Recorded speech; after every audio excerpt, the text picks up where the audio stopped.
What is up, guys? Brennan here. I'm just going to be bringing you a real quick video today.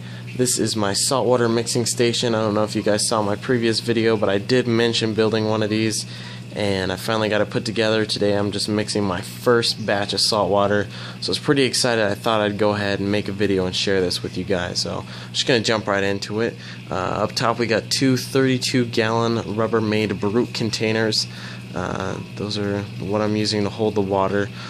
Sitting underneath that is a wooden bar that my uncle made. It's pretty cool. I was going to build my own stand for it, but I had this in my backyard and no one was using it, so I was like, hey, this would be perfect. It's like 4 foot by 2 foot by like 4 feet tall, and it has wheels on the bottom, so that's really useful just in case I need to wheel it out of the way to like get my ATVs out of here or something like that. Down here in the bottom I got my bulk reef supply RODI unit.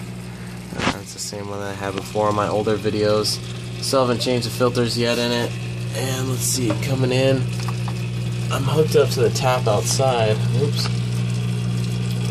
What are we reading? 3. We got 3 TDS in and 0 coming out. So that's good. Right here I got the 3 lines going out the back there. I drilled some holes. But basically how this works is there's a water line that I have underneath that black duct tape. Goes outside of the hose, the spigot, and I have a splitter.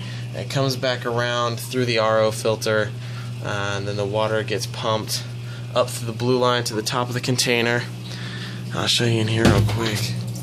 I just got some RO getting made in there. It's probably about 5 gallons. Got my old float. It works good, and then I have the hole drilled in the bottom. That comes down here to this union. You can see the bulkhead up in there, and then I got the holes drilled. The union comes down to a T. I got this ball valve so I can, fill up containers with a flex hose, and then it, 45s down into this union ball valve. I went with the unions on this one just so I could take out the pump. It's all 3/4 inch plumbing, by the way. And then from there it goes into the pump, which is a Mag 5, and then from the pump it goes up through the clear tubing and then into this pipe. I'll show you up here on top. Wow, it's dirty, got some dirt on there, but it goes up, around, and then down in here. Right now I'm mixing my first batch of salt water. There's just a pump in there mixing it around. It's a little cloudy. I just added the salt. So there's about 15 gallons of water in there.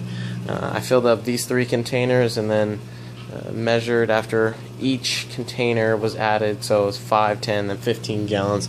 And I marked it on the inside so I just know for future reference.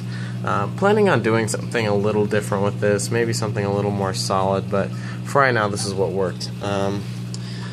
Moving down here, basically the way this works is once this container on the left here is filled up, sorry about the cords, the container on the left fills up, and then I can either open both of these ball valves and let the water pressure fill up, or I can keep this one closed, open this ball valve, and then plug in the pump, and the water will take it from this container up to the salt container.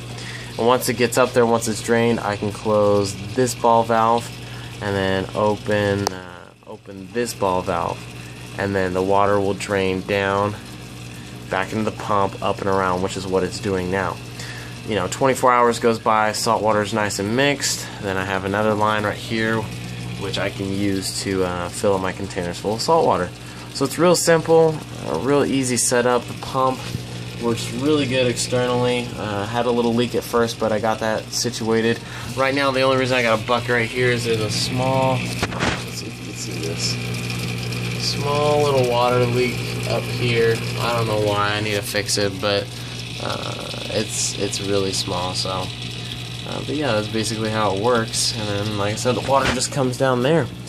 And then I built this little stand that the pump is sitting on. I put that together. And altogether it worked out really good. So get back here so you guys can get another view at it. Yeah, it was real simple, real easy to put together, nothing too complex. I do find this is something that I kind of just thought of while I was mixing water. There's a lot of water, not a lot, but the water does get kind of trapped in those lines down there if it's not being used. Let me know in the comments if that's going to be a big deal or not, because I can drain the lines. I just have to, you know, unscrew those unions and drain them off into a bucket or a towel or something like that. It's not that much water, but let me know if it'd be a problem to keep that water in there for, you know, however much time. Another thing is it's almost summertime, so it is going to be getting really hot out in my garage. So I don't know if that's going to be a problem with the water. Before I add it to my tank, obviously I'm going to take in my house in these little containers and, you know, let it cool down to room temperature, which will hopefully be cooler in my house. But yeah, that's pretty much the gist of it. Everything right now is, you know, running good, running just as planned. So yeah, hopefully tomorrow I'll have a batch of salt water just ready, waiting to go. Right now I'm just using Instant Ocean. I got this whenever I started up the 135 that I posted a video about the other day. So yeah, this is just what I'm using right now. I just have some extra salt. Once I get rid of that, then I'll probably upgrade to Reef Crystals or maybe Salinity or Red Sea Coral Sea Pro. I'll see. Leave a comment down there which salt you guys use and which salt you recommend. But yeah, that's pretty basic setup. I mean, it was a little expensive. Each one of those containers is about 30 bucks. The stand I already had. The pump was about 50 bucks, brand new. Already had the RO. And then I probably spent close to, God, I don't know, maybe $60 in plumbing. Those ball valves aren't cheap, guys. But luckily for me, I didn't have to build a stand. I already had the filter. So yeah, it worked out. It worked out pretty good.